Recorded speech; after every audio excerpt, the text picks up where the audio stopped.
அத்ரிபுத்திர மகாதேஜ தத்தாத்ரேய மகாமுனிகி தஸ்ஸஸ்மரண மாத்திரேன சர்வ பாபகி பிரமுட்சியதே அஞ்சனாகர்ப சம்போதம் குமாரம் பிரம்மச்சாரிணம் துஷ்டகிரக விநாசி அனுமந்தம் உபாஸ்மகே. ஓம் ஐம் கௌரி ஐம் கௌரி ஐம் கௌரி பரமேஸ்வரி ஐம் ஸ்வாகா. அன்பர்களுக்கு என்னுடைய மூகாம்பிகை அக்ஷய குபேர வணக்கங்கள். இந்த பதிவில் 2024ஆம் ஆண்டுக்கு மகர ராசியிலேருந்து கும்பராசிக்கு சனி பகவான் பயிற்சி ஆகக்கூடிய தருணத்தில் ஒரு 6 ராசிக்கு பார்த்திங்கன்னா சனி பகவானுடைய முழு பார்வை முழு பலம் கிடைக்கப் போகுது. இந்த ராசிக்காரர்கள் எல்லாம் இந்த காலகட்டத்தை பயன்படுத்தி கொள்ளும் பொழுது நிச்சயமாக ஒரு அதிரடியான மாற்றத்தை கண்டிப்பாக பெற முடியும். ஒவ்வொரு ராசிக்குமே சனி பயிற்சி என்னென்ன பலன்களை கொடுக்க போகுதுங்கிறத நான் அடுத்தது பின்னாடி பதிவில் கொடுக்குறேன். குறிப்பிட்ட ஒரு 6 ராசிக்கு பார்த்திங்கன்னா சனி பகவான் மிகப்பெரிய ஒரு மாற்றத்தை கொடுக்க போகிறார். வாழ்க்கையில் மாற்றத்தையும் தரக்கூடிய நிலையில் தான் சனி பகவான் உள்ள வரார். ஸோ அந்த வகையில் பார்க்கும்போது இந்த 6 ராசிக்காரர்கள் யார் அப்படிங்கிறது இந்த பதிவில் தெளிவாக சொல்கிறேன். பொதுவாக சனி பகவானை பொறுத்த வரைக்கும் என்ன அப்படின்னு கேட்டிங்கன்னா, கர்மாவினுடைய பிரதிபலிப்பு. என்ன கர்மத்தினுடைய அமைப்பு இருக்கோ அந்த அமைப்பை எடுத்து அந்த ஆத்மாவில் பிரதிபலிக்கக்கூடிய ஒரு காரத்துவமான ஒரு கிரகம். அதனால் பார்த்திங்கன்னா அந்த கரியன் என்று சொல்லக்கூடிய சனி பகவானுக்கு பொறுத்த வரைக்கும் என்ன அப்படின்னா, கடினத்தன்மை அதிகம், காரம், உப்பு, அதே மாதிரி பார்த்திங்கன்னா கோபம், தாமதம், பிரச்சனை, போராட்டம், இது மாதிரி நிறைய விஷயங்களுக்கு பார்த்திங்கன்னா காரகத்துவமாக இருந்தாலும் கூட ஒரு பக்கம் பார்த்திங்கன்னா மிகப்பெரிய யோகத்தை கொடுப்பார். ஒரு கிரகத்துக்கும் நல்லது கெட்டது இருக்கோ அதே மாதிரி சனி பகவானுக்கு எவ்வளோ அளவுக்கு கெடுதல் இருக்கோ அந்த அளவுக்கு நல்லதும் உண்டு. அந்த வகையில் பார்க்கும்போது சனி பகவான் மகர ராசியிலேருந்து கும்பராசிக்கு பிரவேசிக்கக்கூடிய இந்த காலகட்டத்தில் நாளைக்கு இன்றைக்கி நடக்கக்கூடிய இந்த சனிப்பெயர்ச்சி திருநள்ளாறில் மிகப்பெரிய ஒரு யோகம், மிகப்பெரிய ஒரு வைபவம்லாம் நடக்கும், திருவிழா போல் இருக்கும். ஆனால் சனி பகவான் திருநள்ளாறு மட்டும்தான் இருக்கார் அப்படின்னு கேட்டால் கிடையாது. கண்டிப்பாக அப்படி நினச்சிக்க வேண்டாம். சனி பகவானை பொறுத்த வரைக்கும் எல்லா இடத்துலையும் இருக்கக்கூடிய ஒரு தெய்வம் தான். எல்லா கிரகங்களும் எல்லா இடத்துலையும் ஆட்சிகள் உண்டு. அதே மாதிரி பொங்கு சனீஸ்வரர் எடுத்துக்கலாம், கொச்சினூர் சனீஸ்வரர் எடுத்துக்கலாம், பொழிச்சலூர் சனீஸ்வரர் எடுத்துக்கலாம். அப்படி நிறைய அதே மாதிரி வேலூரில் இருக்கக்கூடிய பாலஜாவில் இருக்கக்கூடிய பாதாள சனீஸ்வரர், இப்படி பல வகையான சனீஸ்வரர்கள் உண்டு. எல்லா இடத்துலையும் சனி பகவானுடைய அருள் கண்டிப்பாக உண்டு. ஸோ அங்கெல்லாம் நீங்கள் போகும்போது கண்டிப்பாக அந்த அருளை பெற முடியும். திருநள்ளாறு தான் போகணுங்கிறது அப்படிங்கிறது ஒன்று கிடையாது. அதே மாதிரி இந்த திருநள்ளாறு போய் தான் ஆகணுமா அப்படின்னு கேட்டால் அப்படியும் கிடையாது. கவலைப்பட வேண்டாம். அதுதான் நான் சொல்லியிருப்பேன் ஏற்கனவே. இது முன்னாடி புதுசாக பார்க்குறவங்க இந்த ஸ்ட்ரீம் மூகாம்பிகா அப்படிங்கிற அந்த யூடியூப் சேனலில் போய் பாருங்கள்.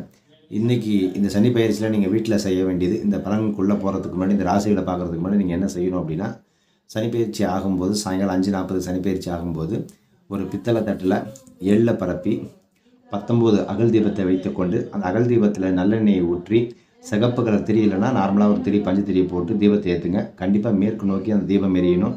பூஜை ரூமில் தீபத்தை ஏற்றி வச்சு அந்த 19 விளக்கை சனீஸ்வரனாக பாவித்து நீங்கள் பூஜை செய்யணும். அந்த 19 விளக்குங்கிறது பார்த்திங்கன்னா சனி திசையினுடைய கணக்கை குறிக்கக்கூடியதுனால 19 தீபம் போடுறோம்.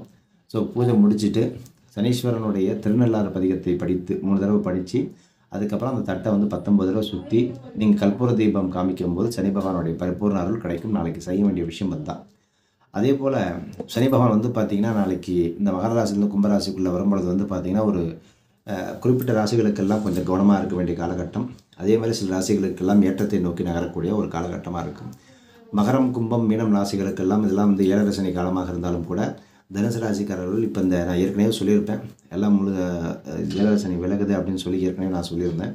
ஆனால் முழுமையாக விடுதலை ஆகுது. இந்த வாக்கிய பஞ்சாங்கம் போது ஃபுல்லாக விடுதலையாகி வெளியே வந்துடுறாரு. இந்த சனிப்பெயர்ச்சி காலமான 30 மாதமும் பார்த்திங்கன்னா பாதிப்புகள் குறைய இந்த மீதி இருக்கக்கூடிய ராசிகளாக கடகம், சிம்மம், விருச்சிகம், மகரம், கும்பம், மீனம் இந்த ராசிக்காரர்கள் கண்டிப்பாக பரிகாரம் செய்து கொள்வது கொஞ்சம் மிக முக்கியமான அறிவுறுத்தக்கூடிய ஒரு விஷயம். அது மட்டும் இல்லாமல் யாருக்கு என்ன சனியாக வேலை செய்யுதுன்னு பார்க்கும் பொழுது பார்த்திங்கன்னா இந்த சனிப்பெயர்ச்சியில் பார்க்கும் பொழுது மேஷராசிக்கு லாப சனியா, ரிஷபராசிக்கு பார்த்திங்கன்னா தொழில் சனியா, மிதுன ராசிக்கு பார்த்திங்கன்னா பாக்கிய சனியா, கடகராசிக்கு அஷ்டமத்து சனியா, சிம்மராசிக்கு கண்டக சனியா, கன்னிராசிக்கு ருணரோக சத்துர சனியா, துலாம் ராசிக்கு புண்ணிய சனியாகவும், அதே மாதிரி விருட்சக ராசிக்கு பார்த்திங்கன்னா அர்த்தாஷ்டம சனியாக வருது. தனுசு ராசிக்கு பார்த்திங்கன்னா தைரிய சனியாகவும், அதே மாதிரி மகர ராசிக்கு பாத சனியாகவும், அப்புறம் கும்பராசிக்கு ஜென்ம சனியாகவும், மீனத்துக்கு பார்த்திங்கன்னா விரைய சனியாகவும் உள்ள வருது. அப்படி பார்க்கும்போது பார்த்திங்கன்னா இந்த திருநள்ளாறு மட்டும்தான் போகணுங்கிறது கிடையாது. நான் ஏற்கனவே சொன்ன மாதிரி பொங்கு சனி, திருக்கொள்ளிக்காடு, பொழிச்சலூர் சனீஸ்வரர், கொச்சனூர் சனீஸ்வரர், பாதாள சனீஸ்வரர்லாம் போயிட்டு வரலாம் நீங்கள். ஸோ இப்போ 2024 பார்த்திங்கன்னா அந்த அதிரடி ஆட்டம் முதல்ல தொங்க போடக்கூடிய ராசி மேஷ ராசி. மேசராசிக்காரர்களுக்கு வந்து சனி பகவான் வந்து லாபத்தை அள்ளி கொடுக்கக்கூடிய ஒரு காலகட்டத்தில் வராரு. அதனால் தொட்டதெல்லாம் இனி வெற்றியை கொடுக்கக்கூடிய ஒரு காலகட்டம். சனி பகவானால் வந்து பார்த்திங்கன்னா பலன்களை அதிகமாக பெறக்கூடிய ராசிக்காரர்களும் இவர்களும் ஒரு நபர். நீங்கள் வந்து நவக்கிரகத்தில் இருக்கக்கூடிய சனி பகவானுக்கு வந்து எள்ளெண்ணெய் தீபம் ஏற்றி நவக்கிரக சனீஸ்வரனை வழிபடுவது ரொம்ப விசேஷம். அது மட்டும் இல்லாமல் அதிகமாக பணம் வரும்பொழுது கண்டிப்பாக விரயம் பண்ணாதீங்க, சேர்த்து வைங்க. நிச்சயமாக உங்களுக்கு மிகப்பெரிய ஒரு யோகம் காத்துக்கிட்டு இருக்குது. அதனால் சுபம் நடக்க போகுது. அதே மாதிரி வந்து பார்த்திங்கன்னா இப்போ சேர்த்து வச்சிங்கன்னா தான் அடுத்து வரக்கூடிய 7.5 சனியில் உங்களை காப்பாற்றும். அந்த பணம் அசையா சொத்துக்கள் மூலியமாக தான் வந்து பார்த்திங்கன்னா அமோகமாக லாபம் வரக்கூடிய அமைப்பு. திருமணமாகி நீண்ட காலமாக வந்து பார்த்திங்கன்னா குழந்தை இல்லாமல் பிரச்சனைப்படுறவங்களுக்கு, பிரச்சனையில் இருக்க சந்திக்கிறவங்க எல்லாருக்குமே இந்த மேசராசிக்காரங்களுக்கெல்லாம் நல்ல மாற்றத்தை கொடுக்க போகுது. வெளிநாடு போகக்கூடிய அந்த வாய்ப்பு, வியாபாரம் பெறக்கூடிய அமைப்பெல்லாம் கண்டிப்பாக இந்த மேஷராசிக்காரர்கள் சனியினுடைய அதிரடி ஆட்டத்தால் நல்ல மாற்றத்தை பெறப்போகின்றார்கள். அடுத்தது வந்து பார்த்திங்கன்னா ரிஷபராசிக்காரர்கள். ரிஷபத்தை எடுத்து பார்த்தீங்க அப்படின்னு கேட்டிங்கன்னா, ரிஷபத்துக்கு யோகக்காரகனே சனீஸ்வர பகவான் தான். அதனால் வந்து தொழில் வளர்ச்சி, புகழ், பதவி, பட்டம் இதெல்லாம் வந்து தேடி வரப்போகுது, ப்ரமோஷன். அது மட்டும் இல்லாமல் வந்து பார்த்திங்கன்னா தொழில் சனி அப்படிங்கிறதுனால கண்டிப்பாக மிகப்பெரிய ஒரு திட்டங்களை தீட்டி வெற்றி பெறுவதற்கான கடின உழைப்பை கொடுங்க. பாலாஜாப்பேட்டையில் இருக்கக்கூடிய பாதாள சனீஸ்வரரை வழங்கும் போது கண்டிப்பாக சிறப்பான பலன்களை கண்டிப்பாக பெற முடியும். சனிக்கிழமைக்கு வந்து பார்த்திங்கன்னா சனிக்கிழமையை வந்து சனி பகவானுக்கு எள்ளெண்ணெய் தீபம் ஏற்றி வழிபடுவது ரொம்ப விசேஷம். அதே மாதிரி ஆட்சி பெற்ற சனியால் வந்து பார்த்திங்கன்னா சசயோகம் உங்களுக்கு கண்டிப்பாக கிடைக்க போகுது. தர்மகர்மாதிபதி யோகமும் கிடைக்க போகுது. சுபகாரியங்கள் எல்லாம் நடைபெற போகுது. இனி வரக்கூடிய காலகட்டம் உங்களுக்கு அற்புதமாக நடக்க போகுது ரிஷபராசிக்காரர்களுக்கு. அடுத்ததாக வரக்கூடிய ராசி வந்து மிதன ராசிக்காரர்களுக்கு வந்து பார்த்திங்கன்னா பாக்ய சனி அப்படிங்கிறதுனால குடும்பத்தில் இருந்த குழப்பங்கள் எல்லாம் நீங்கி, அதே மாதிரி சனி பகவான் உங்களுடைய யோகங்களை எல்லாம் அள்ளித்தரக்கூடிய ஒரு காலகட்டம். காரணம் குரு பகவானும் 11ஆம் இடத்துல இருக்கிறதுனால கண்டிப்பாக நிறைய நற்பலன்களை வாரி கொடுப்பார். பாக்ய சனி காலம் தொடங்குகிறது அப்படிங்கிறதுனால விநாயகரை வழிபடுவது உங்களுக்கு சகல விதத்தில் முன்னேற்றத்தை ஏற்படுத்தி தரும். உங்கள் குலதெய்வத்தை விழாமல் கும்பிடுங்க. நிச்சயமாக வாழ்க்கையில் மிகப்பெரிய யோகம் மிதன ராசிக்காரர்கள் கண்டிப்பாக சந்திப்பீங்க. வாலாஜாப்பேட்டையில் இருந்திருக்கக்கூடிய லக்ஷ்மி வராக பெருமாளை மிதன ராசிக்காரர்கள் வழிபடுவது சகல விதமான மாற்றத்தை ஏற்படுத்தி தரும். சனியினுடைய ஆட்டத்தில் மிதன ராசிக்காரர்களும் ஒன்று. அடுத்தது கடகராசிக்காரர்களை பார்க்கும்போது அஷ்டம சனியால் அகலக்கால் தயவு செய்து வைக்காதீங்க. தொழில் வியாபாரத்தில் அதிகளவு தயவு செய்து யார்கிட்டையும் டிஸ்கஸ் பண்ணாமல் போடாதீங்க. உங்களுக்கு தெரிஞ்சால் போடுங்க, இல்லை கும்முன்னு வீட்டில் உட்காந்துருங்க. ஏன்னா அடுத்தவங்க நம்பி பணம் போடுறது கண்டிப்பாக மிகப்பெரிய உங்களுக்கு நஷ்டத்தை ஏற்படுத்தி தரும்.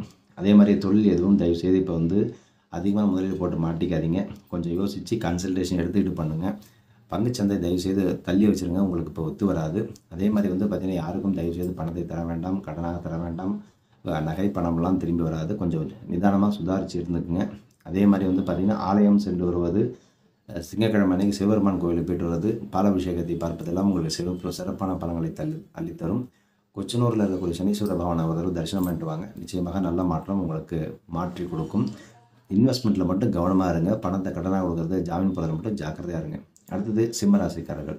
சிம்மத்தை பொறுத்த வரைக்கும் என்ன அப்படின்னா, சனி பகவான் வந்து 7ஆம் வீட்டில் அமர்ந்து கண்டச்சனியாக உங்களுக்கு பயணம் செய்தாலும் ஆட்சி பெற்று சசமகா யோகத்தை கொடுக்கக்கூடிய ஒரு அமைப்பு.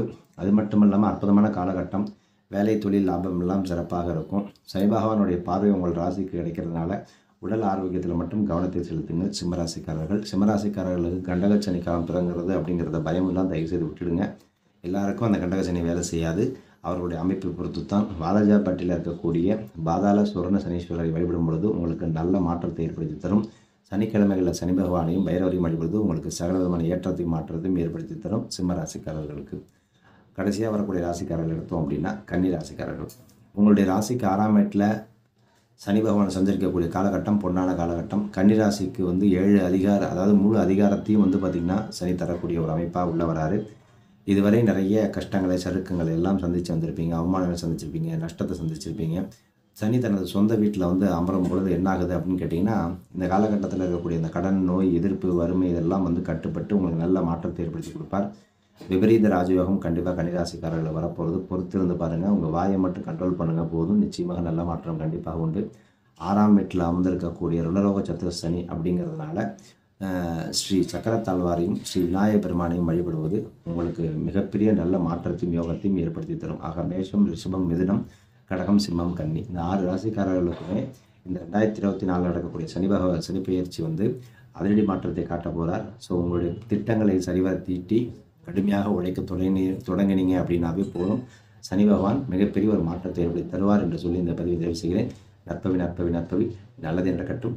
ஓம் ஸ்ரீ குருப்யோ நமஹ.